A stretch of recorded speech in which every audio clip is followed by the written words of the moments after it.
দক্ষিণবঙ্গে কিছুটা কমেছে শীতের কাঁপুনি। আবহাওয়া দপ্তরের পূর্বাভাস অনুযায়ী ফের বাড়তে শুরু করেছে তাপমাত্রা।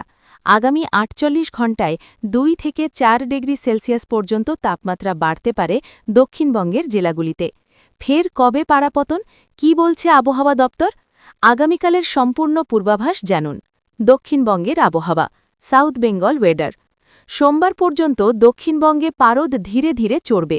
তীব্র শীতের আমেজ কমেছে, তবে এই চিত্র বদলে যাবে শীঘ্রই। মঙ্গলবার থেকে ফের পারদ পতনের পালা, নতুন করে নামবে তাপমাত্রা।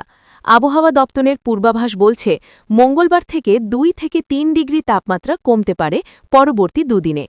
আগামী সপ্তাহের শুরুতে ফের বাড়বে শীতের আমেজ।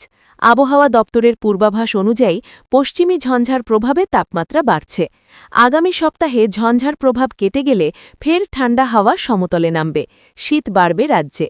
দক্ষিণবঙ্গের কিছু কিছু জায়গায় ঘন কুয়াশার সতর্কতা রয়েছে। মূলত নদিয়া, উত্তর ২৪ পরগনা, দক্ষিণ ২৪ পরগনা, পূর্ব মেদিনীপুর, পুরুলিয়া, পূর্ব বর্ধমান, পশ্চিম বর্ধমান এবং বীরভূমে সতর্কতা রয়েছে।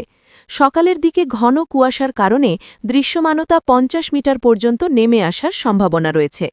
দক্ষিণের কোথাও আপাতত বৃষ্টির সম্ভাবনা নেই। সর্বত্র আবহাওয়া শুকনো থাকবে। এক নজরে উত্তরের আবহাওয়া, নর্থ বেঙ্গল ওয়েদার। উত্তরবঙ্গে শীতের আমেজ বাড়ছে সমানে, তা আরও বাড়বে আগামীকাল থেকে। আগামী কয়েকদিনে তাপমাত্রা কমতে পারে বলে পূর্বাভাস। রবিবার থেকে ধীরে ধীরে ২ ডিগ্রি থেকে ৩ ডিগ্রি তাপমাত্রা পতনের পূর্বাভাস রয়েছে উত্তরবঙ্গের জেলাগুলিতে।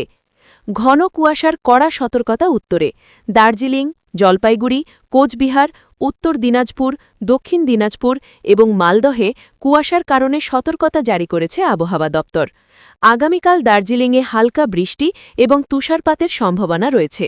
সামান্য বৃষ্টির সম্ভাবনা রয়েছে জলপাইগুড়ি, কালিম্পং এবং আলিপুরদুয়ারে।